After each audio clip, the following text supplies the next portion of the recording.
أعوذ بالله من الشيطان الرجيم. بسم الله الرحمن الرحيم. قد أفلح المؤمنون الذين هم في صلاتهم خاشعون والذين هم عن اللغو معرضون والذين هم للزكاة فاعلون والذين هم لفروجهم حافظون إلا على أزواجهم أو ما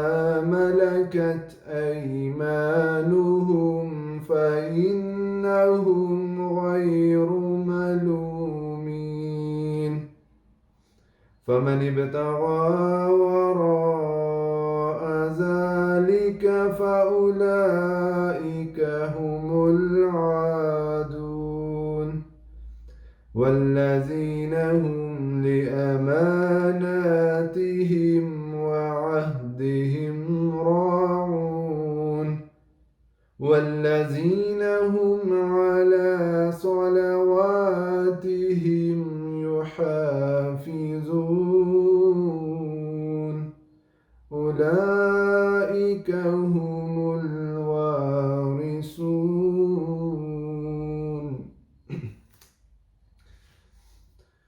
اللہ کے نام کے ساتھ جو بے انتہا رحم کرنے والا، بن مانگے دینے والا اور بار بار رحم کرنے والا ہے۔ کامل مومن اپنی مراد کو پہنچ گئے، وہ مومن جو اپنی نمازوں میں عاجزانہ رویہ اختیار کرتے ہیں اور جو لغو باتوں سے اعراض کرتے ہیں اور جو زکوٰۃ باقاعدہ دیتے ہیں اور جو اپنی شرمگاہوں کی حفاظت کرتے ہیں سوائے اپنی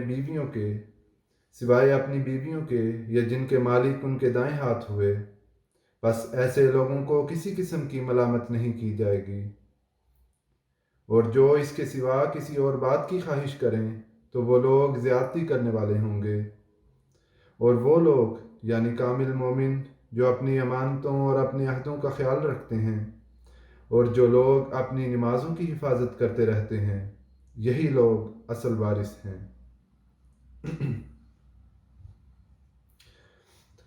اللہ تعالیٰ نے جہاں کامل مومنوں کی نشانیاں بیان کی، وہاں فرمایا کہ وہ نمازوں کو قائم کرتے ہیں، نمازوں کی حفاظت کرنے والے ہیں اور نمازوں میں خشوع و خضوع کرنے والے ہیں۔ یعنی ایک نشانی کامل مومن کی یہ بھی ہے کہ وہ نمازوں کی حفاظت کرتے ہیں اور نمازوں میں خشوع و خضوع اختیار کرتے ہیں اور نماز میں ذوق پیدا کرنے کی کوشش کرتے ہیں۔ اس کے متعلق میں چند باتیں بیان کروں گا۔ نبی کریم صلی اللہ علیہ وسلم نے فرمایا ہے کہ الصلاۃ معراج المؤمن، کہ نماز مومن کی معراج ہے۔ نماز وہ سواری ہے جس کے ذریعے سے انسان خدا تعالیٰ تک پہنچ سکتا ہے۔ نماز وہ مقصد ہے جس کے ذریعے سے جو اصل اسلام کا مغز ہے اور جو خدا تعالیٰ تک پہنچاتی ہے، خدا تعالیٰ سے ملاقات کرواتی ہے۔ ہر ایک چیز کا ایک مقصد ہوتا ہے جس کے لیے اس چیز کو استعمال کیا جاتا ہے۔ اس حدیث میں نبی کریم صلی اللہ علیہ وسلم نے فرمایا کہ نماز کا اصل مقصد خدا تعالیٰ سے ملاقات ہے۔ معراج المؤمن یعنی مومن کا جو آخری مطمع نظر ہے وہ خدا تعالیٰ سے ملاقات ہے، جو اس نماز کے ذریعے سے پورا ہوتا ہے۔ ہمیں یہ دیکھنا ہوگا کہ کیا اس مقصد کو یہ نماز پورا کر رہی ہے یا نہیں۔ اگر تو وہ مقصد پورا ہو رہا ہے پھر تو ٹھیک، وگرنہ ہمیں اس طریق کو تبدیل کرنا پڑے گا تاکہ ہم جو اصل مطمع نظر ہے، اصل مقصد ہے، اس کو حاصل کر سکیں، جو کہ خدا تعالیٰ کی ملاقات ہے۔ اس کی مثال حضرت مسیح موعود علیہ السلام نے ایک بیل سے دی ہے کہ اگر جو بیل ایک کسان ہے وہ کاشتکاری کے لیے ہل چلانے کے لیے بیل کو خریدتا ہے، لیکن اگر بیل صرف کھاتا پیتا رہے اور ہل نہ چلائے کھیتوں میں تو کسان اس کو ذبح کر دے گا۔ اسی طرح اگر نماز کو جو اصل مقصد ہے وہ نہیں حاصل ہو رہا نماز کے ذریعے سے، تو پھر ہمیں بھی اس میں تبدیلی کرنی پڑے گی اور اس کو مختلف طریقے سے اور زاویوں سے اس کو دیکھنا پڑے گا۔ دیکھیں، ایک ڈاکٹر کے پاس ایک مریض دوائی لینے جاتا ہے، لیکن اس مریض کو اس نسخے سے شفا نہیں ہوتی، تو جب وہ دوبارہ ڈاکٹر کے پاس جاتا ہے تو ڈاکٹر اس نسخے کو تبدیل کرتا ہے اور مختلف قسم کی دوائیاں اس کو دے کر اس کا علاج کرنے کی کوشش کرتا ہے۔ اگر ایک سے علاج نہیں ہوا تو دوسری سے، تیسری سے، اس طرح وہ کرنے کی کوشش کرتا ہے یہاں تک کہ وہ کامیاب ہو جاتا ہے۔ اسی طرح ہمیں بھی اگر ہم اپنی نمازوں میں وہ جو خدا تعالیٰ، وہ مقام، وہ مطمع نظر جو خدا تعالیٰ ہم سے چاہتا ہے وہ نہیں حاصل کر پا رہے، تو پھر ہمیں بھی اس کو مختلف طریقوں سے، مختلف جو اس کے مقاصد ہیں، جو اس کے جس طریقے سے نماز کو ادا کیا جاتا ہے اس کو بدلنا پڑے گا۔ اس کے بارے میں حضرت مسیح موعود علیہ الصلوۃ والسلام نے بڑی خوبصورت تشریح فرمائی ہے کہ جو صلاۃ کا لفظ ہے وہ صلاح سے نکلا ہے، جس کا مطلب ہے جلنا، جس طرح کباب جلتا ہے۔ اسی طرح اگر انسان اپنے دل کو اس سوز و گداز تک لے جائے، جس طرح ایک جلتا ہے انسان، اپنے دل کو اور اپنے نفس کو جب اس مقام تک لے جائے گا کہ وہ خدا تعالیٰ کے در پر ایک موت وارد کر لے گا، خدا تعالیٰ کے در پر جھک جائے گا، تو اس وقت پھر خدا تعالیٰ اس کے دل میں ایک تجلی ظاہر کرے گا، اس کے دل پر اپنے نور کا شعلہ ظاہر فرمائے گا، تو اس وقت پھر وہ جو اصل مقصد ہے، جو اصل ملاقات ہے خدا تعالیٰ سے، وہ حاصل ہوگی۔ جتنی بھی آسانیاں ہیں، اس کے جتنے بھی لذتیں یا ذوق ہیں، اس کے حاصل کرنے سے پہلے ایک تکلیف سے گزرنا ضروری ہے۔ اللہ تعالیٰ قرآن شریف میں فرماتا ہے اِنَّ مَعَ الْعُسْرِ یسرا، اس میں بھی جو تنگی ہے، عسر ہے، وہ پہلے رکھا اور پھر یسر، کہ جب تک انسان ایک تنگی سے، ایک مشکل سے نہیں گزر جاتا، اس وقت تک انسان جو حقیقی لذت ہے، جو خدا تعالیٰ کا پیار ہے، وہ حاصل نہیں کر سکتا۔ اس کے بارے میں حضرت مسیح موعود علیہ الصلوۃ والسلام بیان فرماتے ہیں، غرض ساری لذت اور راحت دکھ کے بعد آتی ہے، اسی لیے قرآن شریف میں یہ قاعدہ بتایا ہے اِنَّ مَعَ الْعُسْرِ یسرا، اگر کسی راحت سے پہلے تکلیف نہیں تو وہ راحت راحت ہی نہیں رہتی۔ اسی طرح پر جو لوگ کہتے ہیں کہ ہم کو عبادت میں لذت نہیں آتی، ان کو پہلے اپنی جگہ سوچ لینا ضروری ہے کہ وہ عبادت کے لیے کس قدر دکھ اور تکالیف اٹھاتے ہیں۔ جس قدر دکھ اور تکالیف انسان اٹھائے گا، وہی تبدیل صورت کے بعد لذت ہو جاتا ہے۔ میری مراد ان دکھوں سے نہیں کہ انسان اپنے آپ کو بے جا مشقتوں میں ڈالے اور مالا یطاق تکالیف اٹھانے کا دعویٰ کرے۔ اس میں یہ نکتہ بھی حضور نے واضح فرما دیا کہ جس طرح آج کل کے جو پیر فقیر یا گدی نشین ہوتے ہیں، وہ مختلف قسم کے مشکل مجاہدے کرتے ہیں، اپنے آپ کو تکالیف میں ڈالتے ہیں۔ فرمایا خدا تعالیٰ کا مقصد یہ نہیں ہے، بلکہ اللہ تعالیٰ نے فرمایا ہے لا یکلف اللہ نفسا الا وسعہا، کہ انسان پر اسی قدر بوجھ ڈالا گیا ہے جس کی وہ استطاعت رکھتا ہے۔ تو اگر خدا تعالیٰ نے ہمیں یہ فرمایا کہ تم اپنے آپ کو، اپنے نفس کو مارو، پہلا جو کام ہے وہ نفس کو مارنا ہے، جب انسان نفس کو مارے گا تو پھر خدا تعالیٰ کی تجلی دل پر ظاہر ہوگی، تو وہ انسان کے بس میں ہے، اسی لیے خدا تعالیٰ نے اس کا حکم دیا ہے۔ اور پھر جب انسان اپنے آپ کو جتنا بھی گداز کرتا جائے گا، جتنا بھی خدا تعالیٰ کی رستے میں، خدا تعالیٰ کے راہ میں اپنے آپ کو مارتا چلا جائے گا، اسی قدر پھر خدا تعالیٰ اس کے اندر اس کے دل میں اپنی تجلی ظاہر کرتا چلا جائے گا، اور اس کو پھر ایک ذوق اور ایک مزہ، وہ عبادت میں ہو، کسی بھی عبادت میں، نماز میں ہو یا دوسری عبادات میں، وہ پھر ذوق اور لذت اس کو نصیب ہو جاتی ہے۔ حضرت مسیح موعود علیہ الصلوۃ والسلام نے فرمایا ہے کہ اگر انسان نے کسی خوبصورت کو ایک نظر بھر کے دیکھا ہو تو وہ ساری عمر یاد رہتا ہے۔ اسی طرح اگر کسی کو ایک وقت بھی نماز کی جو لذت ہے وہ نصیب ہو جائے تو وہ بھی اس کو سدا بہار یاد رہتی ہے، وہ اس کو ہمیشہ یاد رہتی ہے کہ وہ لذت، اور اس کے لیے وہ پھر کوشش بھی کرتا ہے اور چاہتا ہے کہ وہ لذت اور وہ سرور دوبارہ اس کو نصیب ہو۔ اس کے بارے میں پھر یہ سوال اٹھتا ہے کہ کس طرح اس لذت کو اور اس سرور کو یا اس توجہ کو جو نماز میں ہونی چاہیے حاصل کی جا سکتی ہے۔ اس کے بارے میں یہ یاد رکھنا چاہیے کہ نماز کا اصل مقصد دعا ہے۔ انسان جب دعا مانگتا ہے تو اس وقت وہ خدا تعالیٰ کے حضور یہ یقین کرتا ہے کہ خدا تعالیٰ میری تمام حاجات اور میری تمام مشکلات کو سننے والا ہے، اور اس یقین کا ہونا ضروری ہے۔ یہ پہلی چیز ہے۔ اگر انسان کے دل میں یہ خیال مضبوطی سے قائم ہو تو پھر وہ پہلے مقصد میں کامیاب ہو گیا۔ مثلا اس کی مثال اس طرح سمجھ سکتے ہیں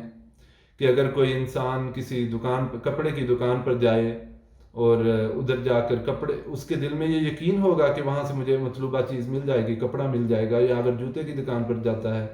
تو اس کو یقین ہوتا ہے کہ مجھے وہاں سے میری فلاں چیز مل جائے گی۔ اسی طرح اگر انسان کے دل میں یہ مضبوط خیال ہو اور یہ یقین ہو کہ مجھے خدا تعالیٰ سے میری تمام مشکلات اور میری تمام حاجات کا حل مل جائے گا اور خدا تعالیٰ میری حاجت روائی کرے گا، تو پھر اس کی دعاؤں میں ایک اثر بھی ہوگا۔ لیکن شرط یہ ہے کہ اس کے دل میں یہ خیال پیدا ہو، یہ یقین ہو، اور اس کے ساتھ پھر وہ دعا بھی کرے۔ پہلی چیز جو ضروری ہے وہ یہ ہے کہ انسان دعا کرے، انسان عبادت کرے، انسان کوشش کرے اور پھر خدا تعالیٰ سے مدد مانگے۔ اور یہی چیز ہمیں سورۃ فاتحہ میں بھی سکھائی۔ فرمایا ایاک نعبد و ایاک نستعین، پہلے فرمایا کہ ہم تیری عبادت کرتے ہیں، اور پھر فرمایا کہ ہم تجھ سے مدد چاہتے ہیں۔ گو کہ جب تک انسان اپنا حصہ نہ ڈالے اس وقت تک خدا کا حصہ نہیں مانگا جا سکتا۔ یہ تو اسی طرح ہے کہ اگر انسان کوئی چیز خریدنے جائے تو یا تو اس کو پیسے نہ دے یا کھوٹے پیسے دے تو وہ کبھی بھی وہ چیز نہیں بیچے گا۔ اسی طرح جب تک انسان اپنا حصہ خالص ہو کر نہیں ڈالے گا اس وقت تک یہ امید نہیں کی جا سکتی کہ خدا تعالیٰ اپنا حصہ بھی ڈالے۔ یہ جو نماز میں ذوق ہے اور نماز میں جو لذت ہے یہ کوئی کسبی چیز نہیں ہے، زور بازو سے حاصل نہیں کی جا سکتی۔ اس کے لیے خدا کا فضل ضروری ہے، مگر وہی چیز کہ خدا کا فضل تب ہی ہوتا ہے جب انسان اس فضل کو جذب کرنے والا بنے، جب انسان یہ کوشش کرے گا اور یہ دعا کرے گا اور اس یقین کے ساتھ دعا کرے گا کہ خدا تعالیٰ میری دعاؤں کو سنتا ہے اور ضرور وہ مجھے اس میں کامیاب کرے گا، تو پھر خدا تعالیٰ بھی اس کی دستروی کرتا ہے۔ اگر انسان کسی مقابلے میں حصہ لینا چاہے تو اس کے دل میں جب تک یہ یقین نہیں پیدا ہوگا کہ میں حصہ لے سکتا ہوں اور میں یہ جیت سکتا ہوں، اس وقت تک اس کے دل میں ایک مایوسی اور نا امیدی قائم رہے گی، اور وہی چیز اس کی ہار کی بھی باعث بنے گی۔ اس لیے پہلی چیز جو ضروری ہے وہ یہ کہ انسان کے دل میں یہ مضبوط خیال ہو کہ خدا تعالیٰ میری حاجت روائی کرے گا، میری مشکلات کو سنے گا۔ اس درد کے ساتھ وہ خدا تعالیٰ سے دعا مانگے، خدا تعالیٰ سے وہ ذوق اور وہ لذت مانگے، تو انشاءاللہ خدا تعالیٰ پھر اس کی حاجت روائی کرتا ہے۔ دوسرا، حضرت مسیح موعود علیہ السلام نے ایک دعا بھی سکھائی، یا حیو یا قیوم استغیث برحمتک، فرمایا کہ اس کو رکوع اور سجود میں کثرت سے اس کا ورد کرنا چاہیے، کثرت سے اس کو پڑھنا چاہیے۔ اور اس میں بھی یہی چیز ہے کہ خدا تعالیٰ سے اس کی مدد مانگی گئی ہے۔ دیکھیں نماز کا جس طرح میں نے مقصد بتایا خدا تعالیٰ سے ملاقات ہے، تو خدا تعالیٰ سے ہی خدا تعالیٰ کی ملاقات مانگی جائے، خدا تعالیٰ کو ہی اس کا واسطہ دیا جائے کہ میں صرف تیری ملاقات کے لیے، تیرے سے ایک تعلق قائم کرنے کے لیے، تیری نماز میں ایک ذوق جو تیری ملاقات کا باعث ہے اس میں ذوق اور محبت اور سرور پیدا کرنے کے لیے یہ مجاہدہ اور یہ کوشش کر رہا ہوں، تو اس میں مجھے کامیاب کر، تو پھر خدا تعالیٰ ضرور اس میں انسان کو کامیاب کرے گا۔ اس کے بعد جو دوسری چیز ہے وہ یہ ہے کہ انسان اس دعا کو جو وہ کرتا ہے اس کو نماز کے اندر مانگے۔ دیکھیں ایک یہ بھی بدعت چل پڑی ہے جو غیر احمدیوں میں کثرت سے پائی جاتی ہے کہ نماز تو ختم کر لی جاتی ہے مگر اس کے بعد ہاتھ کھڑے کر کے نماز میں دعا مانگی جاتی ہے اور ہاتھ اٹھا کے لمبی لمبی دعائیں کی جاتی ہیں۔ حضرت مسیح موعود علیہ الصلوۃ والسلام نے بھی اس بات کو ناپسند فرمایا ہے، اور یہ چیز اس کی مثال اسی طرح سمجھ سکتے ہیں کہ جس طرح انسان کسی دربار میں جائے، بادشاہ کے دربار میں جائے، اس سے باتیں کر کے جب واپس آ جائے اور دروازہ بند ہو جائے تو اس وقت پھر رونا اور گڑ گڑانا شروع کر دے، اور اس وقت پھر اس سے بادشاہ سے اپنی جو حاجت ہے وہ یا مشکلیں وہ بیان کرنی شروع کر دے۔ جب اس کے پاس موقع تھا، جب وہ اندر موجود تھا، اس وقت اس نے وہ چیز بیان نہیں کی، مگر جب باہر آ گیا تو اس وقت وہ بیان کر رہا ہے۔ اسی طرح انسان کو کوشش کرنی چاہیے کہ نماز کے اندر جس قدر ہو سکے خدا تعالیٰ سے دعا کرنی چاہیے، اور خدا تعالیٰ سے ہی نماز کا سرور اور لذت مانگنی چاہیے۔ اس کے بارے میں حضرت مسیح موعود علیہ الصلوۃ والسلام فرماتے ہیں، عام بدعت پھیلی ہوئی ہے کہ تعدیل ارکان پورے طور پر ملحوظ نہیں رکھتے اور ٹھونگے دار نماز پڑھتے ہیں، گویا وہ نماز ایک ٹیکس ہے جس کا ادا کرنا ایک بوجھ ہے، اس لیے اس طریق سے ادا کیا جاتا ہے جس میں کراہت پائی جاتی ہے۔ حالانکہ نماز ایسی شے ہے کہ جس سے ایک ذوق، انس اور سرور بڑھتا ہے، مگر جس طرز پر نماز ادا کی جاتی ہے اس سے حضور قلب نہیں ہوتا اور بے ذوقی اور بے لطفی پیدا ہوتی ہے۔ میں نے اپنی جماعت کو یہی نصیحت کی ہے کہ وہ بے ذوقی اور بے حضوری پیدا کرنے والی نماز نہ پڑھیں، بلکہ حضور قلب کی کوشش کریں جس سے ان کو سرور اور ذوق حاصل ہو۔ عام طور پر یہ حالت ہو رہی ہے کہ نماز کو ایسے طور سے پڑھتے ہیں کہ جس میں حضور قلب کی کوشش نہیں کی جاتی، بلکہ جلدی جلدی اس کو ختم کیا جاتا ہے، اور خارج نماز میں بہت کچھ دعا کے لیے کرتے ہیں۔ یعنی جب نماز کا وقت ہے، جب خدا تعالیٰ سے ملاقات ہے، اس وقت خدا تعالیٰ سے نہیں کچھ مانگا، لیکن جیسے ہی نماز ختم ہوئی تو پھر دعائیں شروع کر دیں۔ فرمایا یہ طریق درست نہیں، اور دیر تک دعائیں مانگتے رہتے ہیں، یعنی نماز کے بعد۔ حالانکہ نماز کا جو مومن کی معراج ہے، مقصود یہی ہے کہ اس میں دعا کی جاوے۔ انسان کبھی خدا تعالیٰ کا قرب حاصل نہیں کرتا جب تک کہ اقام الصلاۃ نہ کرے۔ اقیم الصلاۃ اس لیے فرمایا کہ نماز گری پڑتی ہے، مگر جو شخص اقامت الصلاۃ کرتے ہیں تو وہ اس کی روحانی صورت سے فائدہ اٹھاتے ہیں، تو پھر وہ دعا کی محویت میں ہو جاتے ہیں۔ نماز ایک ایسا شربت ہے کہ جو ایک بار اسے پی لے اسے فرصت ہی نہیں ہوتی اور وہ فارغ ہی نہیں ہو سکتا، ہمیشہ اس سے سرشار اور مست رہتا ہے۔ اس سے ایسی محویت ہوتی ہے کہ اگر ساری عمر میں ایک بار بھی اسے چکھتا ہے تو پھر اس کا اثر نہیں جاتا۔ یعنی انسان کو یہ ایک ایسا شربت ہے، ایسا لذیذ اور مزیدار شربت ہے کہ جب انسان کو نماز میں ایک ذوق اور ایک سرور مل جاتا ہے تو پھر وہ ذوق اس کو زندگی بھر نہیں بھولتا، اس کو یاد رہتا ہے، بلکہ اس کے لیے وہ پھر اپنی مکمل کوشش کرتا ہے کہ وہ سکون اور وہ اطمینان جو نماز میں نصیب ہوا ہے وہ مسلسل اس کی زندگی کا حصہ بنا رہے۔ پھر اس کے بعد دعا کے بعد جو دوسری چیز ضروری ہے وہ یہ ہے کہ نماز کا جو اصل میں مجموعہ ہے وہ ہیں 3 چیزیں۔ ایک نماز کی جو ظاہری صورتیں ہیں، جو ظاہری شکلیں ہیں، مثلا رکوع ہے، سجدہ ہے، قعدہ ہے، قیام ہے، یہ تمام اس کی ظاہری صورتیں ہیں، ان کو ملحوظ رکھنا ضروری ہے۔ دوسرے نمبر پر جو چیز ضروری ہے وہ زبان سے اقرار ہے۔ انسان زبان میں جو مسنون دعائیں ہیں یا اپنی زبان میں جو مختلف قسم کی دعائیں ہیں وہ کرتا ہے نماز میں، وہ بھی ضروری ہے۔ اور تیسرے نمبر پر جو چیز سب سے اہم ہے وہ ہے حضور قلب، دل کا حاضر ہونا،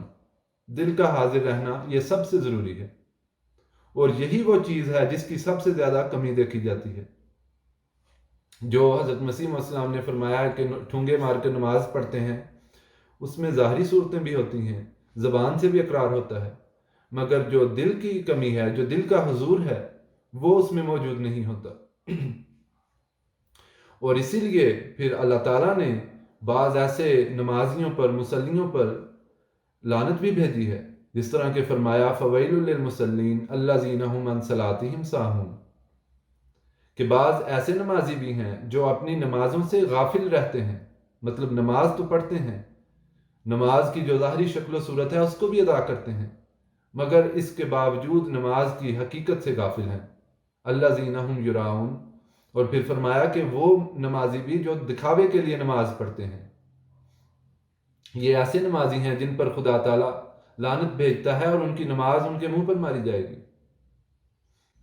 دیکھیں، ہم 5 وقت کی نمازیں پڑھتے ہیں، کوشش کر کے مسجد بھی جانے کی کوشش کرتے ہیں، اور اس کے علاوہ وقت نکالتے ہیں نمازوں کے لیے، مختلف جو ضروریات ہوتی ہیں، جو کام ہوتے ہیں، ان کو پس پردہ ڈال کر اس کو بجا لایا جاتا ہے، مگر اس کے باوجود اگر جو اس کا اصل مقصد ہے وہ حاصل نہ ہوا تو پھر تو نہ دنیا کے نہ دین کے، دنیا تو چھوڑی، مگر اگر دین کی طرف سے بھی خدا تعالیٰ نے دھتکار دیا، اگر خدا تعالیٰ نے اس نماز کو قبول نہ کیا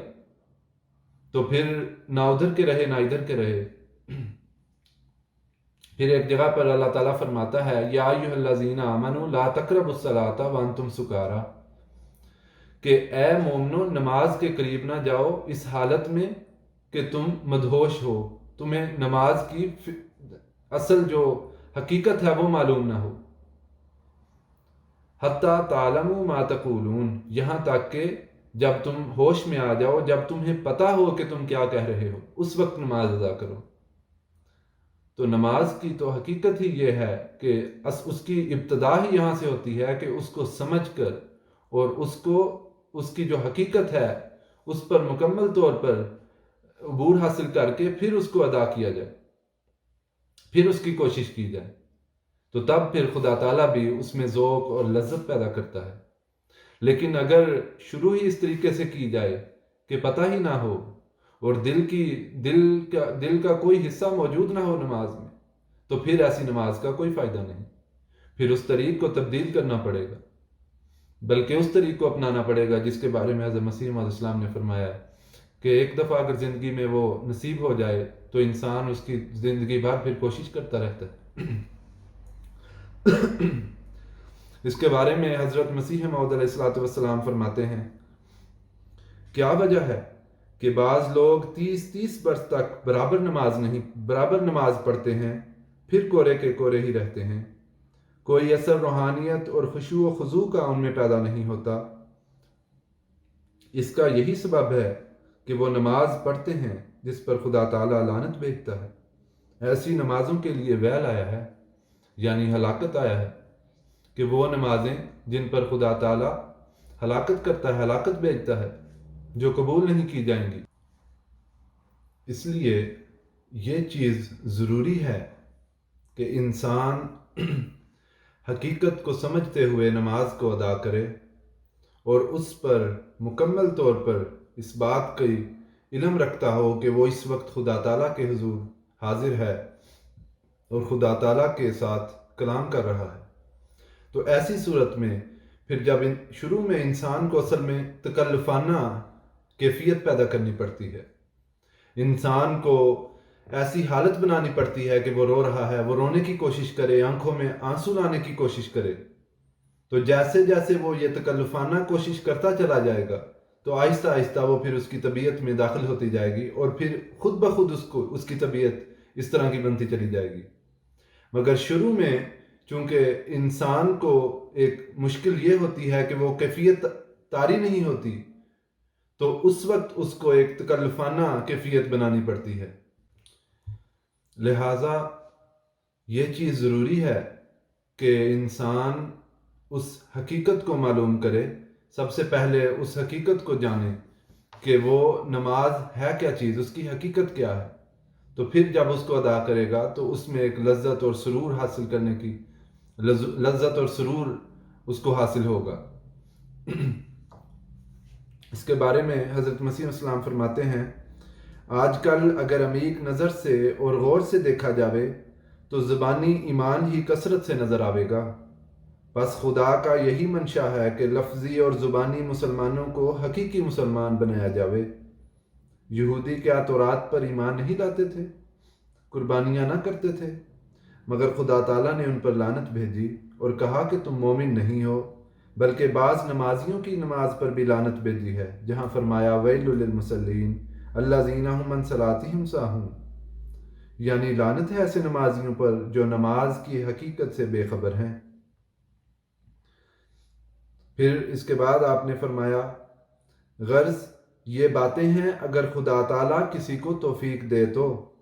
مگر جب تک خدا کسی کے دل کے دروازے نہ کھولے کوئی کچھ نہیں کر سکتا، کہ یہ وہ چیزیں ہیں جن کی توفیق تو خدا تعالیٰ کی طرف سے ہی ملتی ہے۔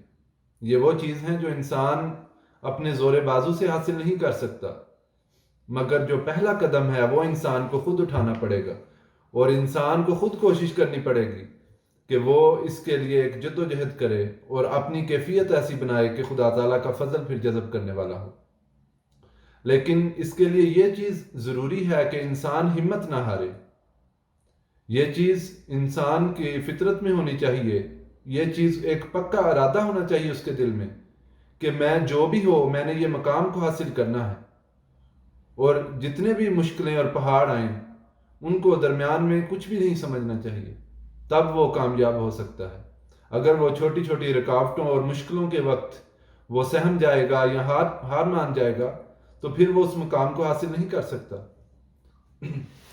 جس طرح حضرت مسیح موعود علیہ الصلوۃ والسلام نے فرمایا ہے کہ ایک شرابی جب شراب پیتا ہے تو بعض دفعہ اس کو نشہ نہیں چڑھتا تو وہ دوسرا گلاس پیتا ہے اور تیسرا گلاس پیتا ہے،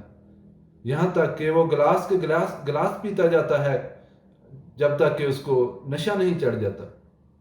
تو یہی حالت ایک مومن کی ہونی چاہیے کہ وہ نماز میں ہمہ مصروف رہے اور اس کوشش میں لگا رہے کہ وہ جو مقصد ہے، جو ملاقات ہے خدا تعالیٰ سے، جو ذوق اور لذت ہے، جو سرور ہے، وہ اس کو نصیب ہو جائے۔ اس کے لیے بے شک جتنی بھی جدوجہد کرنی پڑے،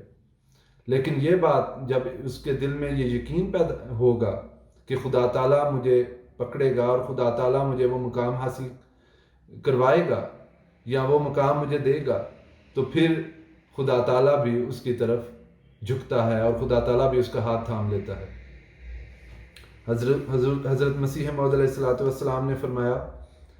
اس میں ہمت نہیں ہارنی چاہیے، بلکہ اس لذت کے کھوئے جانے کو محسوس کرنے اور پھر اس کو حاصل کرنے کی صحیح کرنی چاہیے۔ جیسے چور آوے اور مال اڑا کر لے جاوے تو اس کا افسوس ہوتا ہے، اور پھر انسان کوشش کرتا ہے کہ آئندہ اس خطرے سے محفوظ رہے، اس لیے معمول سے زیادہ ہوشیاری اور مستعدی سے کام لیتا ہے۔ یہ بھی بہت خوبصورت مثال ہے۔ فرمایا کہ جب اگر کسی کے گھر میں چوری ہو جائے تو وہ جو گھر والے ہیں وہ ہاتھ پر ہاتھ رکھ کر نہیں بیٹھ جاتے کہ اب تو چوری ہو گئی، اب تو مال چوری ہو گیا، یا اب تو کسی وقت بھی دوبارہ چوری ہو سکتی ہے، بلکہ وہ آئندہ کے لیے اس کے حفاظتی اقدامات کرتے ہیں۔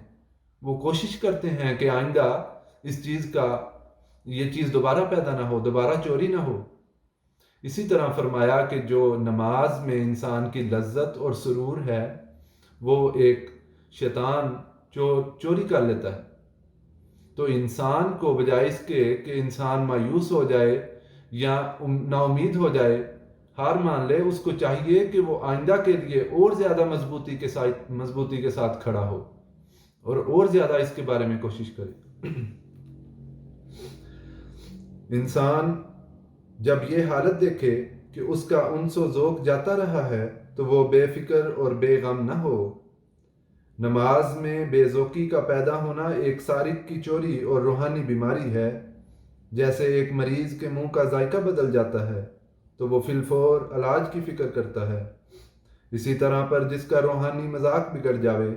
اس کو بہت جلد اصلاح کی فکر کرنی لازم ہے۔ یہ بھی ایک روحانی بیماری ہے، اور جس طرح دوسری بیماریوں کا علاج کیا جاتا ہے اس لیے اس کے علاج کی فکر کرنی چاہیے، نہ یہ کہ انسان مایوس ہو جائے یا کہے کہ یہ میرے بس کی بات نہیں، بلکہ یہ ہر ایک مومن، ہر ایک مسلمان جو نمازوں کو ادا کرتے ہیں اس کے لیے یہ چیز ضروری ہے کیونکہ نماز کا اصل مقصد ہی یہ بتایا ہے۔ پھر حضرت مسیح موعود علیہ الصلاۃ والسلام فرماتے ہیں، غرض میں دیکھتا ہوں کہ لوگ نمازوں میں غافل اور سست اس لیے ہوتے ہیں کہ ان کو اس لذت اور سرور سے اطلاع نہیں جو اللہ تعالیٰ نے نماز کے اندر رکھا ہے، اور بڑی بھاری وجہ اس کی یہی ہے۔ پھر شہروں اور گاؤں میں تو اور بھی سستی اور غفلت ہوتی ہے۔ 150واں حصہ بھی تو پوری مستعدی اور سچی محبت سے اپنے مولا حقیقی کے حضور سر نہیں جھکاتا۔ پھر سوال یہی پیدا ہوتا ہے کہ کیوں ان کو اس لذت کی اطلاع نہیں اور نہ کبھی انہوں نے اس مزے کو چکھا۔ اور مذاہب میں ایسے احکام نہیں ہیں۔ کبھی ایسا ہوتا ہے کہ ہم اپنے کاموں میں مبتلا ہوتے ہیں اور مؤذن اذان دے دیتا ہے، پھر وہ سننا بھی نہیں چاہتے، گویا ان کے دل دکھتے ہیں۔ یہ لوگ بہت ہی قابل رحم ہیں۔ پھر آپ نے فرمایا، جیسے شرابی کے ذہن میں ایک لذت ہوتی ہے جس کا حاصل کرنا اس کا مقصود بذات ہوتا ہے، اسی طرح سے ذہن میں اور ساری طاقتوں کا رجحان نماز میں اسے سرور کا حاصل کرنا ہو، پھر ایک خلوص اور جوش کے ساتھ کم از کم اس نشہ باز کے اضطراب اور قلق و کرب کی مانند ہی ایک دعا پیدا ہو کہ وہ لذت حاصل ہو، تو میں کہتا ہوں اور سچ کہتا ہوں کہ یقیناً وہ لذت حاصل ہو جاوے گی۔ پھر نماز پڑھتے وقت ان مفاد کا حاصل کرنا بھی ملحوظ ہو جو اس سے ہوتے ہیں، اور احسان پیش نظر رہے۔ ان الحسنات یذھبن السیئات، نیکیاں بدیوں کو زائل کر دیتی ہیں۔ بس ان حسنات کو اور لذات کو دل میں رکھ کر دعا کرے کہ وہ نماز جو کہ صدیقوں اور محسنوں کی ہے وہ نصیب کرے۔